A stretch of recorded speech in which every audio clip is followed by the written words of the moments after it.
Assalamualaikum warahmatullahi wabarakatuh. Perkenalkan, nama saya Arisa Salsabila dari kelas 3B semester 3, Prodi Pendidikan Sejarah. Di sini saya akan menjelaskan tentang jalannya revolusi industri.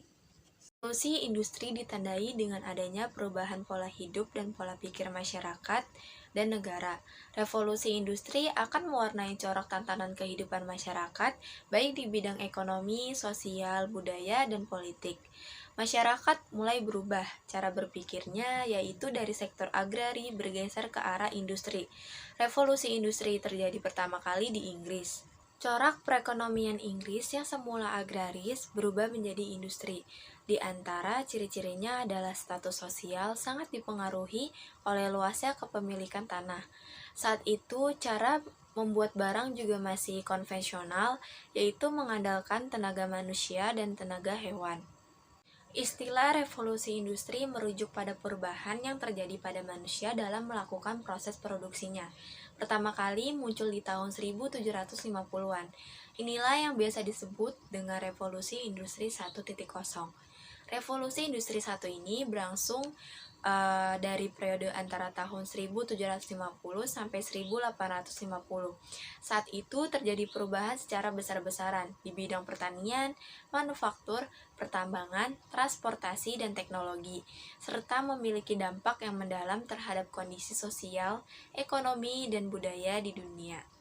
Revolusi generasi 1 ini melahirkan sejarah ketika tenaga manusia dan hewan digantikan oleh kemunculan mesin. Salah satunya adalah kemunculan mesin uap pada abad ke-18. Revolusi ini dicatat oleh sejarah berhasil mengerek naik perekonomian secara dramatis, di mana selama 2 abad setelah revolusi industri terjadi peningkatan rata-rata pendapatan per kapita negara-negara di dunia menjadi 6 kali lipat. Revolusi Industri 2.0, juga dikenal sebagai revolusi teknologi, adalah sebuah fase pesatnya industrialisasi di akhir abad ke-19 dan awal abad ke-20. Revolusi Industri 1.0 yang berakhir pertengahan tahun 1800-an diselingi oleh perlambatan dalam penemuan makro sebelum Revolusi Industri 2.0, muncul tahun 1870.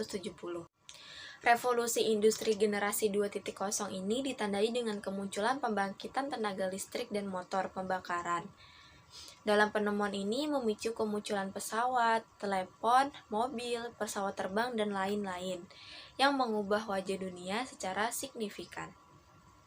Kemunculan teknologi digital dan internet menandai dimulainya revolusi industri ketiga. Proses revolusi industri ini kalau dikaji dari pandangan sosiologis Inggris, yaitu David Harvey, sebagai proses penempatan ruang dan waktu. Ruang dan waktu semakin terkompresi, dan ini memuncak pada revolusi tahap 3, yakni revolusi digital. Waktu dan ruang tidak lagi berjarak. Revolusi kedua dengan hadirnya mobil membuat waktu dan jarak makin dekat. Revolusi 3 menyatukan keduanya.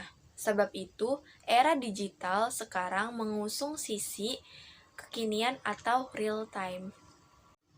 Lalu, pada revolusi industri generasi keempat, manusia telah menemukan pola baru ketika disruptif teknologi hadir begitu cepat dan mengancam keberadaan perusahaan-perusahaan incumbent. Sejarah telah mencatat bahwa revolusi industri telah banyak menelan korban dengan matinya perusahaan-perusahaan raksasa. Tahap-tahap perkembangan industri. Pada akhir abad pertengahan, kota-kota di Eropa berkembang sebagai pusat kerajinan dan perdagangan. Warga kota kaum borjuis yang merupakan warga berjiwa bebas menjadi tulang punggung perekonomian kota. Mereka bersaing secara bebas untuk kemajuan dalam perekonomian. Yang pertama tahapnya itu 1. Domestic system. Tahap ini dapat disebut sebagai tahap kerajinan rumah. Para pekerja bekerja di rumah masing-masing dengan alat yang mereka miliki sendiri.